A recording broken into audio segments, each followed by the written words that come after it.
অপবাদ রটানো হচ্ছে, এটার সাথে আমি কোনোভাবেই সম্পৃক্ত না। আমি এটার বিষয়ে কিছুই জানি না। হ্যাঁ, নেত্রকোনার মদন উপজেলায় আলোচিত এই খবরে আপনারা যা শুনেছেন এখন শুনবেন বাস্তব রহস্যমূলক তথ্য। আপন নানার সাথে প্রতিদিন সে থাকতো এবং অনেক গল্প তাকে শোনাতো তার নানা। কিন্তু তার নানা যখন বুঝতে পেরেছে মেয়েটি হঠাৎ প্রেগনেন্ট হয়ে গেছে, তখন সাবেক এই মাদ্রাসার শিক্ষকের উপর এটা চাপিয়ে দিয়েছে। আর যে মহিলা ডাক্তার এই কাজটি ডিএনএ টেস্ট বা পরীক্ষা না করে মিডিয়াতে প্রকাশ করেছে, সে মহিলা হলো ছাত্রলীগের একজন দায়িত্বপ্রাপ্ত কর্মী।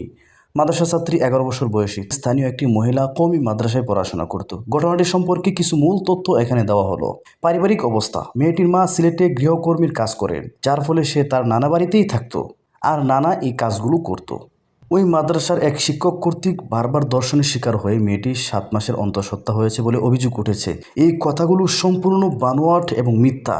আমাদের কথা হলো, অপরাধ যেই করুক না কেন, আসল অপরাধীকে খুঁজে বের করে দৃষ্টান্তমূলক শাস্তির ব্যবস্থা করা হোক।